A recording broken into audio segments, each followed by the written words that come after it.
ഏവർക്കും +2 പബ്ലിക് എക്സാമിനേഷനുമായി ബന്ധപ്പെട്ട ഈ സ്പെഷ്യൽ വീഡിയോയിലേക്ക് സ്വാഗതം. ഈ വർഷം +2 മാത്തമാറ്റിക്സ് എക്സാമിനേഷന് വേണ്ടി തയ്യാറെടുക്കുന്ന വിദ്യാർത്ഥികൾക്കുള്ള ഒരു സ്പെഷ്യൽ വീഡിയോ ആണ് ഇത്. ഓരോ ചാപ്റ്ററിലെയും മോസ്റ്റ് ഇമ്പോർട്ടന്റ് കീ പോയിന്റ്സും മോസ്റ്റ് ഇമ്പോർട്ടന്റ് ഷുവർ ക്വസ്റ്റ്യൻസും പരിചയപ്പെടുത്തുന്ന ഈ സീരീസിൽ ഇന്ന് നമ്മൾ ഡിസ്കസ് ചെയ്യുന്നത് പ്രോബബിലിറ്റി എന്ന ചാപ്റ്റർ ആണ്. ഈ ചാപ്റ്ററിലെ റിവിഷൻ ക്ലാസ് ഓൾറെഡി നമ്മൾ ചെയ്തിട്ടുണ്ട്. ഫുൾ മാർക്ക് പ്രതീക്ഷിച്ച് പഠിക്കുന്ന കുട്ടികൾ ഈ ചാപ്റ്ററിന്റെ റിവിഷൻ ക്ലാസ് കണ്ട് പഠിക്കുക. എന്നാൽ ഒരു 40+ പ്രതീക്ഷിക്കുന്ന കുട്ടികൾക്ക് വേണ്ടി ഈ ചാപ്റ്ററിന്റെ 1 ക്വസ്റ്റ്യൻ ഷുവർ ക്വസ്റ്റ്യൻ സീരീസും നമ്മൾ ചെയ്തിട്ടുണ്ട്. അത് കണ്ടു പഠിക്കുക. A+ പ്രതീക്ഷിക്കുന്ന വിദ്യാർത്ഥികൾക്ക് വേണ്ടിയാണ് ഈ സീരീസ് നമ്മൾ ഡിസ്കസ് ചെയ്യുന്നത്. സോ ഷുവർ ക്വസ്റ്റ്യൻ സീരീസിൽ ഇന്ന് നമ്മൾ ഡിസ്കസ് ചെയ്യുന്നത് ചാപ്റ്റർ നമ്പർ 13 പ്രോബബിലിറ്റി. ഈ ചാപ്റ്ററിൽ നിന്ന് 7 മാർക്കിന്റെ ക്വസ്റ്റ്യൻ ആണ് പബ്ലിക് എക്സാമിനേഷൻ ചോദിക്കുന്നത്. ഒരു 3 മാർക്സിന്റെ ക്വസ്റ്റ്യനും ഒരു 4 മാർക്സിന്റെ ക്വസ്റ്റ്യനും. സോ ഈസി ആയിട്ട് സ്കോർ ചെയ്യാം. അതിൽ ഒരു ക്വസ്റ്റ്യൻ ബേസ് തിയറവുമായി ബന്ധപ്പെട്ടതാകാനാണ് സാധ്യത. സോ ബേസ് തിയറത്തിന് പ്രാധാന്യം കൊടുത്ത് പഠിക്കുക. പിന്നെ കണ്ടീഷണൽ പ്രോബബിലിറ്റി, ഇൻഡിപെൻഡന്റ് ഇവന്റ്സ്, ഈ രണ്ടിൽ ഒന്നായിരിക്കും പബ്ലിക് എക്സാമിനേഷന് മറ്റൊരു ക്വസ്റ്റ്യനായി ചോദിക്കാൻ സാധ്യത. സോ ഈ ചാപ്റ്ററിൽ മസ്റ്റായിട്ട് നമ്മൾ അറിഞ്ഞിരിക്കേണ്ട important key points. First of all, probability of an event A കാണുന്ന formula n of a by n of s, number of cases favorable to a divided by number of elements in the sample space. ഇത് +1 പഠിച്ച result ആണ്. ഈ result +2 അറിയണം. Probability of an event A കാണുന്ന formula n of a by n of s, number of elements in the event A by number of elements in the sample space. 0 less than or equal to probability of A less than or equal to 1. ഒരു ഇവന്റിന്റെ probability 0ക്കും 1നും ഇടയ്ക്കായിരിക്കും, including 0 and 1. ഒരിക്കലും 0യേക്കാളും ചെറുത് വരത്തില്ല, negative ആകത്തില്ല, greater than 1 ആകത്തില്ല. Next, probability of not A, അതാണ് A complement. അത് കാണുന്ന formula 1 minus probability of A. Probability of sample space എന്താണ്? 1. Probability of null set 0. Probability of A union B, A or B എന്ന് പറഞ്ഞാൽ probability of A union B കാണുന്ന formula probability of A plus probability of B minus probability of A intersection B. Very very important formula. Probability of A and B എന്ന് പറഞ്ഞാൽ probability of A intersection B കാണുന്ന formula probability of A plus probability of minus probability of A union B. Intersection ചോദിച്ചാൽ ലാസ്റ്റിൽ union വരും, union ചോദിച്ചാൽ ലാസ്റ്റിൽ എന്ത് വരും? Intersection. Finally, probability of A and not B, A and not B എന്ന് പറഞ്ഞാൽ probability of A intersection B complement കാണുന്ന formula probability of A minus probability of A intersection B. ഈ 5 ഫോർമുലയും +1 നമ്മൾ പഠിച്ചതാണ്. അതൊന്നുകൂടെ ഓർമ്മിപ്പിക്കുന്നു.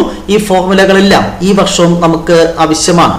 Next, key point number 6, probability of A given B. B എന്ന event occur ചെയ്യുമ്പോൾ A എന്ന ഇവന്റിന്റെ പ്രോബബിലിറ്റി, അതാണ് ഈ നൊട്ടേഷൻ കൊണ്ട് ഉദ്ദേശിക്കുന്നത്. Probability of A given B, B എന്ന ഇവന്റ് ഒക്കർ ചെയ്യുമ്പോൾ എ എന്ന ഇവന്റിന്റെ പ്രോബബിലിറ്റി, അതാണ് probability of A given B. കാണുന്ന formula probability of A intersection B by probability of B. മറ്റൊരു ഫോർമുലയുണ്ട്, n of a intersection b by n of b. Number of elements in A intersection B, number of elements in B കൊണ്ട് divide ചെയ്താലും probability of A given B കിട്ടും. Word problems ചോദിക്കുകയാണെങ്കിൽ ആ ഫോർമുലയാണ് easy. Model എക്സാമിനേഷന് ഒരു word problem ആണ് ചോദിച്ചത്. So ആ formula കൂടെ അറിഞ്ഞിരിക്കണം. Probability of A given B probability of A intersection B by probability of B. തിരിച്ച് probability of B given A എന്തായിരിക്കും formula? Probability of A intersection B by ഈ താഴെ ഇരിക്കുന്നവന്റെ probability, probability of A. Okay, ഇവിടെയും probability of B given A മറ്റൊരു formula n of a intersection B by n of a. Next, അത്ര important അല്ല 7ാമത്തെയും 8ാമത്തെയും റിസൾട്ട് ജസ്റ്റ് ഒന്ന് നോക്കുക. Probability of S given A 1. Probability of A complement given B 1 minus probability of A given B. Probability of A union B given C, probability of A given C plus probability of B given C minus probability of A intersection B given C. അത്ര important അല്ല, just ഒന്ന് നോക്കുക. Next one, multiplication theorem. Probability of A intersection B is equal to probability of B into probability of A given B എന്ന് എഴുതാം. അതുമായി ബന്ധപ്പെട്ട ക്വസ്റ്റ്യനും ചോദിക്കാൻ സാധ്യത കുറവാണ്. Next one, very very important one, two events A and B are independent, then probability of A intersection B equal to probability of A into probability of B. Very important result. ഇത് use ചെയ്തായിരിക്കും ഒരു question ചോദിക്കാൻ സാധ്യത. Two events A and B are independent, then what is the condition? Probability of A intersection B equal to എന്ത് എഴുതാം? Probability of A into probability of B. Next result, if A and B are independent, then A complement and B complement are also independent. A യും ബിയും independent ആണെങ്കിൽ എയും B കോംപ്ലിമെന്റും independent ആയിരിക്കും. അങ്ങനത്തെ ഒരു റിസൾട്ട് കൂടെ ഉണ്ട്, ജസ്റ്റ് ഒന്ന് അറിഞ്ഞിരിക്കുക. Next, base theorem. If E1, E2, etc. En are non-empty events which constitute a partition of a sample space S and A is any event of non-zero probability, then probability of EI given A equal to formula ഒരു adjustment രീതി പഠിക്കാം. Probability of the ഈ സാധനം EI കണ്ടോ, probability of EI into probability of, ഇത് reverse ഓർഡറിൽ എഴുതുക, A given EI. എന്താണ് ന്യൂമറേറ്റർ? ബേസ് തിയറത്തിന്റെ probability of EI given A equal to probability of EI into probability of തിരിച്ച് A given EI whole divided by sum of total probability sigma j equal to 1 to n probability of EJ into probability of A given EJ. നമുക്ക് E1, E2, E3 മൂന്ന് event ആണെങ്കിൽ താഴെ എന്ത് വരും? probability of E1 into probability of A given E1 plus probability of E2 into probability of A given E2 plus probability of E3 into probability of A given E3. രണ്ടാണെങ്കിൽ രണ്ട് ടേമിന്റെ some എഴുതിയാൽ മതി. probability of, suppose രണ്ട് event ഉണ്ട്, we have to find probability of E1 given A എങ്കിൽ formula എന്തായിരിക്കും?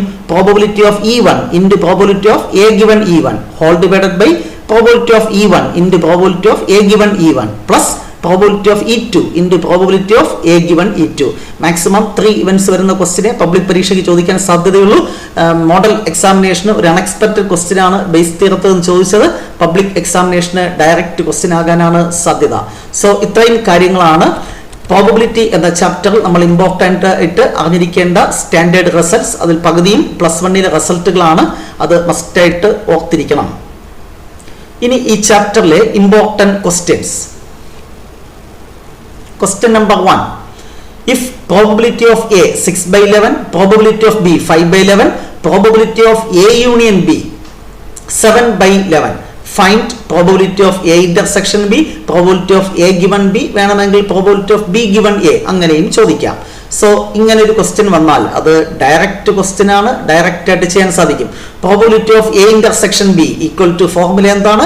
Probability of A plus probability of B minus probability of A union B. So probability of A question തന്നിട്ടുണ്ട് 6/11 plus 5/11 minus A union B question തന്നിട്ടുണ്ട് 7/11. Denominator എല്ലാം same, അതുപോലെ എഴുതുക. 6 + 5 11, 11 - 7 എന്താണ്? 4. So answer 4/11. അടുത്ത probability of A given B എന്താണ് formula? Probability of A intersection B by probability of B. Probability of A intersection B നമ്മൾ തൊട്ട് മേളിൽ കണ്ടു, 4/11 by probability of B that is 5/11. 11 cancel ചെയ്താൽ 4/5.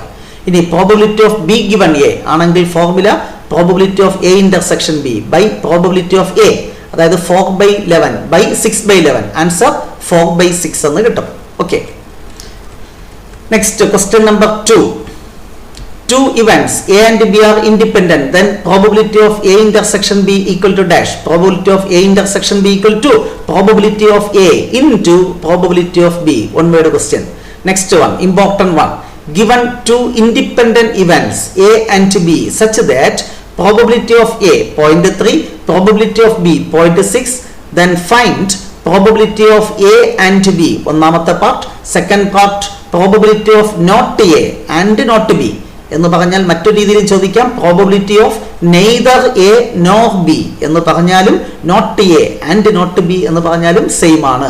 സോ ഇത് കണ്ടെത്തുന്നതിന് വേണ്ടി ആദ്യം എയും ബിയും ഇൻഡിപെൻഡന്റ് ഇവന്റ്സ് എന്ന് തന്നിട്ടുണ്ട്. Since A and B are independent events, നമുക്കറിയാം എയും ബിയും ഇൻഡിപെൻഡന്റ് ആണെങ്കിൽ probability of A intersection B equal to എങ്ങനെ എഴുതാം? Probability of A into probability of B. എയും ബിയും ഇൻഡിപെൻഡന്റ് എന്ന് ക്വസ്റ്റ്യനിൽ തന്നിട്ടുണ്ട്. So probability of A intersection B എന്ന് പറയുന്നത് probability of A into probability of B എന്ന് എഴുതാം. പ്രോബബിലിറ്റി ഓഫ് എ ക്വസ്റ്റ്യനിൽ തന്നിട്ടുണ്ട് 0.3, പ്രോബബിലിറ്റി ഓഫ് ബി 0.6, സിംപ്ലിഫൈ ചെയ്യുമ്പോൾ 0.18. ഫസ്റ്റ് പാർട്ടായി. രണ്ടാമത്തെ part probability of not A എന്ന് പറഞ്ഞാൽ എ കോംപ്ലിമെന്റ്, ആൻഡ് എന്ന് പറഞ്ഞാൽ ഇന്റർസെക്ഷൻ, നോട്ട് ബി എന്ന് പറഞ്ഞാൽ ബി കോംപ്ലിമെന്റ്. ഇതാണ് കാണേണ്ടത്. അപ്പോൾ ഡി മോർഗൻസ് ലോ അപ്ലൈ ചെയ്യുമ്പോൾ probability of A complement intersection B complement അല്ലെ, ഡി മോർഗൻസ് ലോ അപ്ലൈ ചെയ്യുമ്പോൾ കോംപ്ലിമെന്റ് സിംഗിൾ കോംപ്ലിമെന്റ് ആക്കുമ്പോൾ ഇന്റർസെക്ഷൻ യൂണിയൻ ആയി മാറും. So this can be written as probability of A union B the whole complement. P of A complement എന്താണ്? 1 minus P of A. അപ്പോൾ ഈ complement കളയാൻ 1 minus കൊടുത്താൽ മതി. 1 minus probability of A union B അല്ലെ, 1 minus probability of A union B കാണുന്ന formula നിങ്ങൾക്കറിയാം. Probability of A plus probability of B minus probability of A intersection B.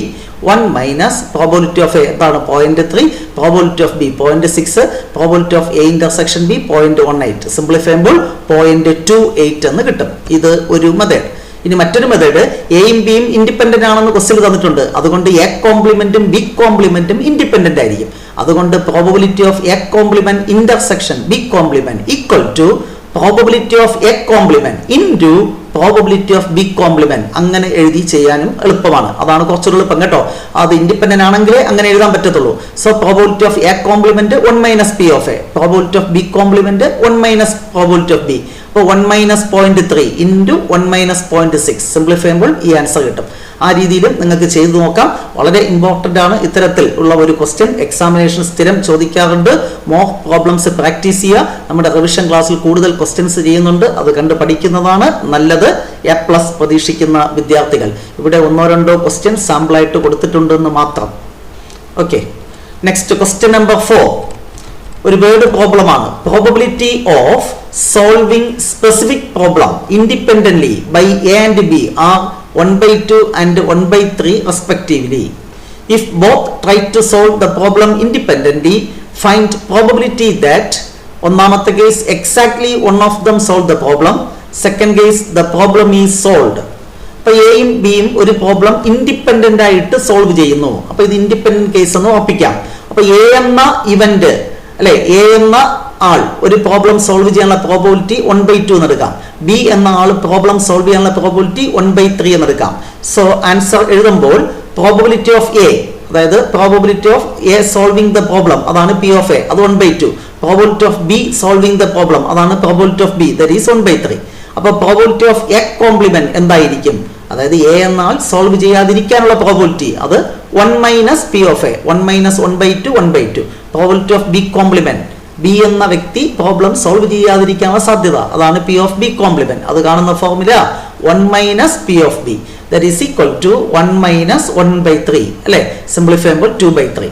നമുക്ക് കാണേണ്ടത് probability that first case exactly 1 solve the problem, probability that A solve ചെയ്യുന്നു and B solve ചെയ്യുന്നില്ല. അപ്പൊ probability of A intersection B complement. ഓ അല്ലെങ്കിൽ, ഓ എന്ന് പറഞ്ഞാൽ മാത്തമെറ്റിക്കലി പ്ലസ് എന്നാണ്, ആൻഡ് എന്ന് പറഞ്ഞാൽ ഇൻഡു വരും. ഓക്കെ, ഓ അല്ലെങ്കിൽ ഒരാളെ സോൾവ് ചെയ്യാൻ സാധ്യതയുള്ളൂ. അപ്പൊ എ സോൾവ് ചെയ്യുന്നു, ബി സോൾവ് ചെയ്യുന്നില്ല. ഓ എ സോൾവ് ചെയ്യുന്നില്ല ആൻഡ് ബി സോൾവ് ചെയ്യുന്നു. എ കോംപ്ലിമെന്റ് ഇന്റർസെക്ഷൻ ബി, ഈ 2 പോസിബിലിറ്റീസേ ഉള്ളൂ. രണ്ടിന്റെയും പ്രോബബിലിറ്റീസ് കണ്ടിട്ട് ആഡ് ചെയ്യാം. നമുക്കറിയാം എയും ബിയും ഇൻഡിപെൻഡന്റ്, അതുകൊണ്ട് എയും ബി കോംപ്ലിമെന്റും ഇൻഡിപെൻഡന്റ്. അതുകൊണ്ട് ഇന്റർസെക്ഷനെ ഇൻറ്റു ആക്കി എഴുതാം. Probability of A into probability of B complement plus here also probability of A complement into probability of B. ഇതിന്റെയൊക്കെ വാല്യൂസ് തൊട്ടുമുകളിൽ കണ്ടെത്തി വെച്ചിട്ടുണ്ട്. സബ്സ്റ്റിറ്റ്യൂട്ട് ചെയ്ത് സിംപ്ലിഫൈ ചെയ്യുമ്പോൾ ആൻസർ എന്ത് കിട്ടും? 1/2. സോ തൊട്ടുമുകളിൽ എക്സാക്ട്ലി 1 സോൾവ് ദ പ്രോബ്ലം ആണ്. Second case probability that the problem is solved, problem solve ചെയ്യണം. What are the possibilities? First case probability that A solve ചെയ്യുന്നു ആൻഡ് ബി സോൾവ് ചെയ്യുന്നില്ല. Or probability of A solve ചെയ്യുന്നില്ല and B solve ചെയ്യുന്നു. Or one more case രണ്ടുപേരും solve ചെയ്യുന്നു. Both A and B solve the problem, probability of A and B, A intersection B അല്ലെ. So ഇത്രയും cases എല്ലാം independent ആയതുകൊണ്ട് intersection into ആക്കി എഴുതാം. P of A into P of B complement plus P of A complement into P of B plus P of A into P of B. Values തൊട്ട് മേളിൽ കണ്ടെത്തി വെച്ചിട്ടുണ്ട്. Substitute ചെയ്ത് simplify ചെയ്ത് കാൽക്കുലേറ്ററിൽ കൊടുക്കുമ്പോൾ ആൻസർ എന്ത് കിട്ടും? 2/3. ഇത് ഇൻഡിപെൻഡന്റ് ഇവന്റ്സുമായി ബന്ധപ്പെട്ട ഒരു വേർഡ് പ്രോബ്ലം ആണ്. ഇതും ചോദിക്കാം. തൊട്ട് മുകളിൽ പറഞ്ഞ പ്രോപ്പർട്ടീസ് യൂസ് ചെയ്ത് ചോദിക്കുന്ന ക്വസ്റ്റ്യനും ചോദിക്കാം. എന്തായാലും ഒരു ക്വസ്റ്റ്യൻ ഈ 2-ൽ 1 100% ഉറപ്പാണ്. മസ്റ്റായിട്ട് പഠിക്കുക. തീർച്ചയായും റിവിഷൻ ക്ലാസ് ഈസ് ബെറ്റർ. കൂടുതൽ കാര്യങ്ങൾ ഡീറ്റെയിൽ ആയിട്ട് മനസ്സിലാക്കാൻ. ഓക്കെ, ഒരുവിധം പഠിച്ച കുട്ടികൾക്ക് ജസ്റ്റ് ഒന്ന് റിവൈസ് ചെയ്യാൻ ഈ ഷുവർ ക്വസ്റ്റ്യൻ സീരീസ് ഫോളോ ചെയ്യാവുന്നതാണ്. Next finally the last question, Bayes തിയറവുമായി ബന്ധപ്പെട്ട ഒരു ക്വസ്റ്റ്യൻ. സ്ഥിരം ബാഗിന്റെ ക്വസ്റ്റ്യൻ ആണ് ചോദിക്കാറ്, വെറൈറ്റി ആയിട്ട് വ്യത്യസ്ത ക്വസ്റ്റ്യൻസ് ഒക്കെ ചോദിക്കാം. ഈ വർഷം ആ പെർസെൻറ്റേജ്, ഒരു ഫാക്ടറിയുടെ പ്രോബ്ലം, ബോൾട്ട് നട്ട്, ആ പ്രോബ്ലം ടെക്സ്റ്റിൽ എക്സാമ്പിൾ ക്വസ്റ്റ്യൻ ആണ്, അതുകൂടെ ഒന്ന് നോക്കുക. ഞാനിവിടെ മറ്റൊരു എക്സാമ്പിൾ ക്വസ്റ്റ്യൻ ആണ് പരിചയപ്പെടുത്തുന്നത്. Bag 1 contains 3 red and 4 black balls, while another bag 2 contains 5 red and 6 black balls. One ball is drawn at random from one of the bags and it is found to be red. Find probability that it was drawn from bag 2. ഇങ്ങനെ ഒരു question കണ്ടു കഴിയുമ്പോൾ ഏത് theorem, base theorem ആണോ apply ചെയ്യേണ്ടതെന്ന് എങ്ങനെ തിരിച്ചറിയും? അതാണ് പല കുട്ടികളും ചോദിക്കാറ്. ഇവിടെ more than 1 item, bag 1 bag 2 2 item ഉണ്ടല്ലേ, ഒന്നിൽ കൂടുതൽ ഇവന്റ് ഉണ്ട്. ഒരു കണ്ടീഷൻ തന്നിട്ട് ഒരു ഇവന്റിന്റെ പ്രോബിലിറ്റി കാണാനാണ് പറയുന്നത്. നമ്മൾ 2 ബാഗ് ഉണ്ട്, 2 ബാഗിലും കുറച്ച് ബോൾസ് ഉണ്ട്, ഒരു ബോൾ എടുക്കുന്നു അല്ലെ. ആദ്യം ഈ 2 ബാഗിൽ ഒരു ബാഗ് സെലക്ട് ചെയ്തിട്ട് ഒരു ബോൾ എടുക്കുന്നു. ഇറ്റ് മസ്റ്റ് ബി റെഡ്, അതൊരു കണ്ടീഷനാണ് അല്ലെ. അപ്പൊ ഒരു കണ്ടീഷൻ തന്നിട്ട് ഒന്നിൽ കൂടുതൽ ഇവന്റുമായി ബന്ധപ്പെട്ട ഒരു പ്രോബിലിറ്റിയാണ് കണ്ടെത്താൻ പറഞ്ഞിട്ടുള്ളത്. So we have to use Bayes theorem. 2 box 3 box അങ്ങനത്തെ കേസ് വരുമ്പോൾ അല്ലെ, a man speaks truth or എന്താണ് അങ്ങനത്തെ ക്വസ്റ്റ്യൻ, അതായത് ട്രൂത്ത് പ്രോബ്ലം എന്ന് പറയും. അതാണ് മോഡൽ ക്വസ്റ്റ്യൻ പേപ്പറിൽ ചോദിച്ചത്. അത്തരത്തിലുള്ള ട്രൂ ഓർ ലൈ പ്രോബ്ലം, അത്തരത്തിലുള്ള ക്വസ്റ്റ്യൻസ് ഒക്കെ ഒന്ന് നോക്കുക. ഏറ്റവും ഇമ്പോർട്ടന്റ് ഈ ക്വസ്റ്റ്യൻ തന്നെയാണ്. അപ്പൊ ഇവിടത്തെ കഥ, 2 ബാഗ് ഉണ്ട്, ഒരു ബാഗ് ചൂസ് ചെയ്യുന്നു, ആ ബാഗിൽ നിന്ന് ഒരു ബോൾ എടുക്കുന്നു, അത് റെഡ് ആയിരിക്കണം. അത് രണ്ടാമത്തെ ബാഗിൽ നിന്ന് എടുക്കാനുള്ള പ്രോബബിലിറ്റി എന്ത്? ഇതാണ് ക്വസ്റ്റ്യൻ. അപ്പോൾ ബേസ് തിയറം അപ്ലൈ ചെയ്യുമ്പോൾ നമ്മൾ ഇവന്റുകൾ ഡിഫൈൻ ചെയ്യണം. ആദ്യം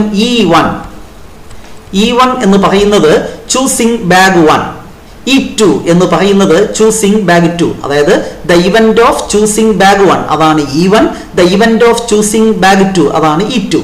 എപ്പോഴും തന്നിട്ടുള്ള കണ്ടീഷൻ നമ്മൾ എ എന്ന് കൊടുക്കുക. ഡ്രോയിങ് എ റെഡ് ബോൾ, നമ്മളൊരു ബോൾ എടുക്കുന്നു, അത് റെഡ് ബോൾ ആയിരിക്കണം, അതാണ് എ എന്ന കണ്ടീഷൻ. എങ്കിൽ പ്രോബബിലിറ്റി ഓഫ് E1 എന്തായിരിക്കും? പ്രോബബിലിറ്റി ഓഫ് E1 എന്താണ്? പ്രോബബിലിറ്റി ഓഫ് ചൂസിങ് ബാഗ് 1, ഒന്നാമത്തെ ബാഗ് ചൂസ് ചെയ്യാനുള്ള സാധ്യത. മൊത്തം 2 ബാഗ്, അതിൽ ഒന്നാമത്തെ ബാഗ് ഒന്നല്ലേ ഉള്ളൂ, സോ സാധ്യത 1/2. രണ്ടാമത്തെ ബാഗ് ചൂസ് ചെയ്യാനുള്ള സാധ്യത, മൊത്തം 2 ബാഗ്, അതിൽ രണ്ടാമത്തെ ബാഗ് ഒന്നേ ഉള്ളൂ, സോ സാധ്യത 1/2, 50-50. അതാണിത്. പ്രോബബിലിറ്റി ഓഫ് E1 ഉം പ്രോബബിലിറ്റി ഓഫ് E2 എന്താണ്? 1/2. ഇനി 3 ബാഗ് ഉണ്ടായിരുന്നെങ്കിൽ probability of E1 എന്തായിരിക്കുമായിരുന്നു? 1/3. Probability of E2 1/3. Probability of E3 also 1/3. Okay, അപ്പോൾ 3 ബാഗ് വന്നാൽ ആ രീതിയിൽ പ്രോബബിലിറ്റി എഴുതുക. Next, probability of A given E1 എന്താണ് ഇതിന്റെ മീനിങ്? ഒന്നാമത്തെ ബാഗ് ചൂസ് ചെയ്യുക അല്ലെ, അതാണ് കണ്ടീഷൻ. അതിൽ നിന്ന് എ റെഡ് ബോൾ കിട്ടാനുള്ള സാധ്യത, ഒന്നാമത്തെ ബാഗിൽ നിന്ന് റെഡ് ബോൾ കിട്ടാനുള്ള പ്രോബബിലിറ്റി, അതാണ് probability of A given E1 കൊണ്ട് ഉദ്ദേശിക്കുന്നത്. സോ ബേസ് തിയറത്തിൽ അപ്ലൈ ചെയ്യാൻ ആവശ്യമായ ചില പ്രോബബിലിറ്റീസ് ആദ്യം കണ്ടെത്തുന്നു. Probability of A given E1, ഒന്നാമത്തെ ബാഗിൽ നിന്ന് റെഡ് ബോൾ കിട്ടാനുള്ള സാധ്യത. ഒന്നാമത്തെ ബാഗിൽ മൊത്തം എത്ര ബോൾ ഉണ്ട്? 3 + 4 7, അതിൽ റെഡ് 3, സോ ആൻസർ 3/7, സോ 3/7. അടുത്ത probability of A given E2, രണ്ടാമത്തെ ബാഗിൽ നിന്ന് റെഡ് ബോൾ കിട്ടാനുള്ള സാധ്യത. രണ്ടാമത്തെ ബാഗിൽ എത്ര ബോൾ ഉണ്ട്? രണ്ടാമത്തെ ബാഗിൽ എത്ര ബോൾ ഉണ്ട്? രണ്ടാമത്തെ ബാഗിൽ 5 + 6 11 ബോൾ ഉണ്ട്, അതിൽ റെഡ് 5 ആണ്, സോ സാധ്യത 5/11, so 5/11. So probability of A given E2 എന്താണ്? 5/11. നൗ യൂസിങ് ബേസ് തിയറം നമുക്ക് എന്താണ് കാണേണ്ടത്? Probability of E2 given A, അതായത് we have to take a red ball അല്ലെ, അതാണ് എ, അതാണ് കണ്ടീഷൻ. അതെവിടെ നിന്നായിരിക്കണം? It was from bag 2. Bag 2 എന്ന് പറഞ്ഞാൽ E2. So we have to find probability of E2 given A. ഇത് മനസ്സിലാക്കുക. ഇനി ഇത് കാണുന്ന ഫോർമുല എഴുതാൻ ഷോർട്ട് കട്ട് ഉണ്ട്. Probability of E2 given A equal to probability of E2 into probability of തിരിച്ച് A given E2 whole divided by total probability. അതായത് ഇതേ ഫോർമാറ്റിൽ 2 ഇവന്റുകൾ എഴുതുക. ആദ്യം probability of E1 into probability of A given E1 plus probability of E2 into probability of A given E2. 3 event ഉണ്ടായിരുന്നെങ്കിൽ plus probability of E3 into probability of A given E3 എന്ന് കൂടെ എഴുതേണ്ടതുണ്ട്. സോ ഇവിടെ probability of E2 1/2 കൊടുത്തു. A given E2 ന്റെ formula 5/11 whole divided by താഴെ values substitute ചെയ്ത് കാൽക്കുലേറ്ററിൽ simplify ചെയ്യുമ്പോൾ 35/68 എന്ന് കിട്ടും. ജസ്റ്റ് 5 ക്വസ്റ്റ്യൻ മാത്രമാണ് ഇവിടെ ഉൾപ്പെടുത്തിയിട്ടുള്ളത്. കൂടുതൽ ക്വസ്റ്റ്യൻ പ്രാക്ടീസ് ചെയ്യുക. തീർച്ചയായും നമ്മുടെ റിവിഷൻ ക്ലാസ് മസ്റ്റായിട്ട് കാണുക. ഐഡിയ കിട്ടും, തിയറി മനസ്സിലാക്കാൻ സാധിക്കും. എക്സാമിനേഷന് വ്യത്യസ്തമായ ക്വസ്റ്റ്യൻ ചോദിച്ചാലും ആൻസർ ചെയ്യാൻ സാധിക്കും. സോ പ്രോബബിലിറ്റി എന്ന ചാപ്റ്ററിൽ നിന്ന് 2 ക്വസ്റ്റ്യൻ ചോദിക്കും. ഒരു ക്വസ്റ്റ്യൻ ബേസ് തിയറം, മറ്റൊരു ക്വസ്റ്റ്യൻ കണ്ടീഷണൽ പ്രോബബിലിറ്റി അല്ലെങ്കിൽ ഇൻഡിപെൻഡന്റ് ഇവന്റ്സുമായി ബന്ധപ്പെട്ടതായിരിക്കും. കൂടുതൽ പ്രോബ്ലംസ് പ്രാക്ടീസ് ചെയ്യുന്നതാണ് ബെറ്റർ. വലിയ പ്രശ്നങ്ങളൊന്നും ഇല്ലാതെ 7 മാർക്ക് സ്കോർ ചെയ്യാൻ സാധിക്കും. അതുകൊണ്ട് തന്നെ കൂടുതൽ ക്വസ്റ്റ്യൻസ് പ്രാക്ടീസ് ചെയ്ത് ഈ ചാപ്റ്റർ ഭംഗിയായി പഠിച്ചിട്ട് പോവുക. എല്ലാവർക്കും എല്ലാവിധ ആശംസകളും. നെക്സ്റ്റ് ഡേ മറ്റൊരു ചാപ്റ്ററുമായി നമുക്ക് വീണ്ടും കാണാം. Wait for the next class. Till then, bye by.